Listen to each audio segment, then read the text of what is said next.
अस्सलामु अलैकुम class, hope you all are doing well. आज हमारा जो सब्जेक्ट है वो कंप्यूटर है क्लास 7th के लिए। So first of all open your books and notebooks. हमने आज अपनी एक्सरसाइज सॉल्व करनी है चैप्टर 1 की। अब हम पहले दुआ पढ़ लेते हैं। रब्बि शरह ली सदरी वयस्सिर ली अमरी वहलुल उक़दतम मिन लिसानी यफ़क़हू क़ौली। बिस्मिल्लाहिर्रहमानिर्रहीम। क्वेश्चन नंबर 1 है जो कि मैंने आपको एक्टिविटी के तौर पे दिया हुआ था। Choose the right answer and circle it. पहला क्वेश्चन है the unit which houses the processor hard disk cooling fan is known as central processing unit. हमारा सेंट्रल प्रोसेसिंग यूनिट होता है, मेमोरी यूनिट होता है, सिस्टम यूनिट, अर्थमेटिक लॉजिक। अब इसमें हमारे पास कौन सी चीज़ हमने पढ़ी थी जिसकी ये सारे जो प्रोसेसर है, हार्ड डिस्क, सब कुछ कहाँ मौजूद होता है? हमारे पास सिस्टम यूनिट में मौजूद होता है। प्रोसेसर हमारे पास processor is fixed on the. अब प्रोसेसर हमने क्या पढ़ा था, किधर होता है? मदर बोर्ड के ऊपर फिक्स हुआ होता है। Processor act like a brain. हमारे पास क्योंकि तमाम एक्टिविटीज़ प्रोसेसर में हो रही होती हैं इसलिए हम उसे ब्रेन कहते हैं। CPU controls which of the following unit. हमारे पास कौन कौन से यूनिट्स को कंट्रोल कर रहा होता है? C control unit, CPU plus ALU arithmetic logic unit. फिर हमारे पास अगला है कि arithmetic operations are performed by ALU। Next है हमारे पास how many types of memory. हमारे पास मेमोरीज की कितनी टाइप हैं? 2 टाइप्स होती हैं। एक प्राइमरी मेमोरी होती है और एक सेकेंडरी मेमोरी होती है। How many bits are in a single byte. हमारे पास कितने बिट्स होते हैं एक बाइट में? 8 बाइट्स होते हैं। राइट। अब नेक्स्ट हमारे पास है RAM stands for random access memory. ROM stands for read only memory. How many major types of expansion cards are there? हमारे पास 4 types of expansion card है। Which of the following is the highest speed slot? हमारे पास सबसे ज़्यादा speed किसकी होती है? हमारे पास PCI की ज़्यादा स्पीड होती है। The most current and advanced stage in the development of computer technology is known as cutting edge technology. हमारे पास जो भी डेवलपमेंट कंप्यूटर में हो रही है वो सब कटिंग एज टेक्नोलॉजी है। Which of the following is known as mechanical agents? वो कौन से होते हैं? रोबोट्स होते हैं। Every barcode has a serial number, universal product code जिसको हम कहते हैं। फिर लास्ट है हमारे पास fingerprint reader is a device that scans our fingerprint and translate it into digital format. कि हमारा जो होता है फिंगरप्रिंट को उसको स्कैन किया जाता है और वो किस में ट्रांसलेट होता है? डिजिटल फॉर्मेट में। ये हमारे MCQs हैं। अब क्लास शॉर्ट आंसर क्वेश्चन है। Give short answer to the following questions.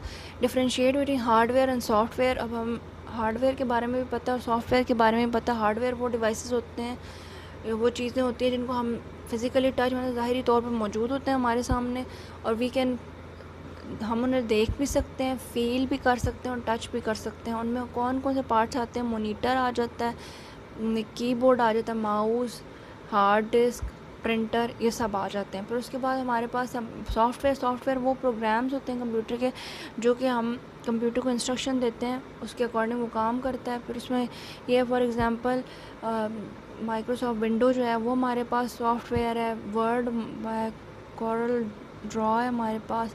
कोई भी गेम हो समझे हम जो आप लोग खेलते हैं वो आ जाते हैं सॉफ्टवेयर में।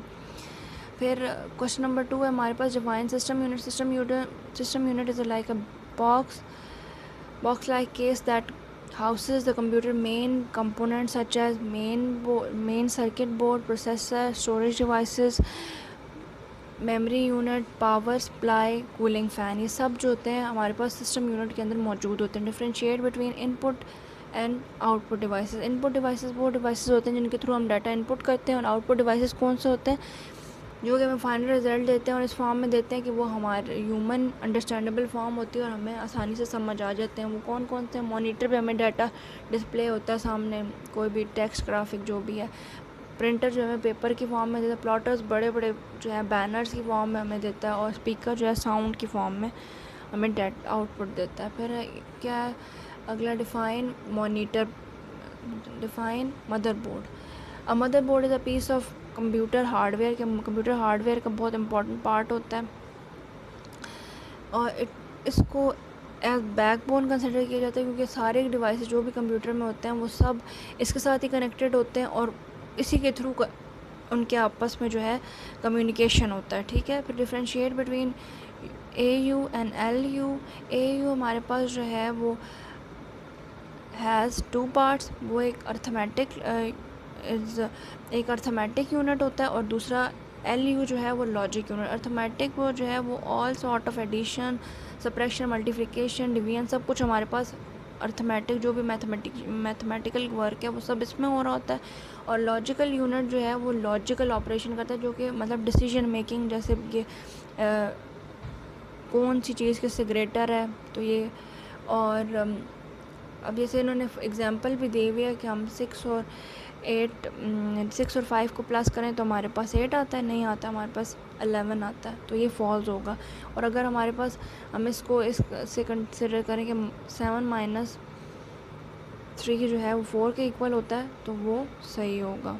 ठीक है, फिर हमारा अगला क्वेश्चन जो है वो ये है कि what is main function of arithmetic logic unit. वो ALU का पूछ रहे हैं कि all arithmetic and logical operation activities perform in arithmetic logic unit के मतलब जितनी भी मैथमेटिकल और जितने भी डिसीजन मेकिंग के काम होते हैं सब के सब हमारे पास अर्थमेटिक लॉजिक यूनिट में हो रहे होते हैं। फिर उसके बाद वो पूछ रहे हैं differentiate between RAM and ROM. RAM हमारे पास क्या है, RAM is use to store data and instruction that are currently being processed by a computer CPU.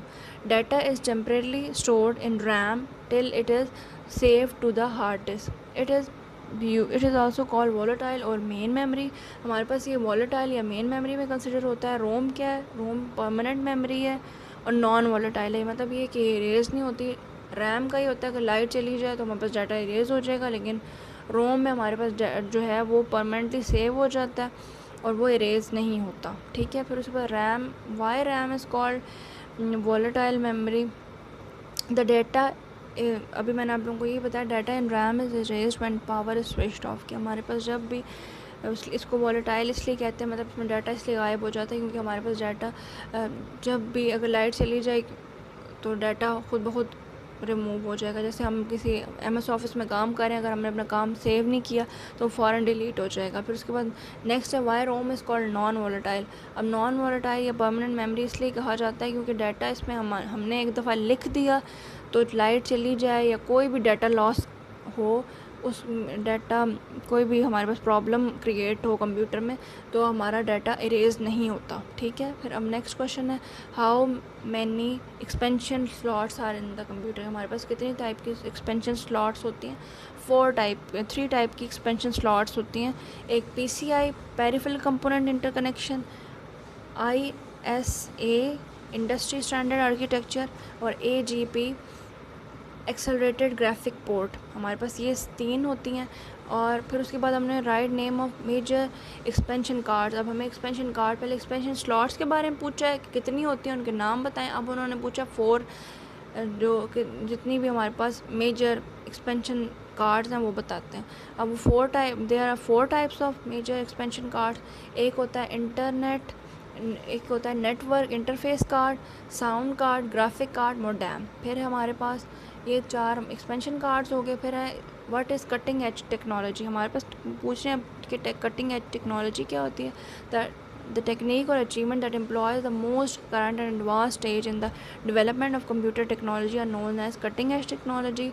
उसमें हमारे पास एग्जांपल में बार कोड और फिंगरप्रिंट एंड रोबोट्स बताए हुए। उन्होंने क्या बताया हुआ है कि पहले हमारे पास कटिंग एज टेक्नोलॉजी वो होती है जिसमें हमने जो है आजकल की जितनी भी एडवांस जो और जदीद किस्म की जो भी इजादात हो रही हैं कंप्यूटर में उसको हम कटिंग एज टेक्नोलॉजी कहते हैं, जिसमें हमारे पास बार कोड रीडर है, फिंगरप्रिंट है और रोबोट्स हैं। फिर हमारे पास उन्होंने बताया कि राइट 2 यूजेस ऑफ फिंगरप्रिंट्स। हमें फिंगरप्रिंट्स के 2 यूजेस बताने। Fingerprint is mostly use for security system and criminal investigation. कि हमें सिक्योरिटी सिस्टम जो भी होता है उसके लिए और क्रिमिनल इन्वेस्टिगेशन जब हमें करनी होती है तो उसके लिए हमारे पास फिंगरप्रिंट रीडर होता है। फिर अब है write down the two uses of bar code reader, हमें दो यूजेस लिखने, पहले हमें उन्होंने फिंगरप्रिंट किया, अब हम बार कोड रीडर के क्या हैं वो कहाँ यूज़ होते हैं।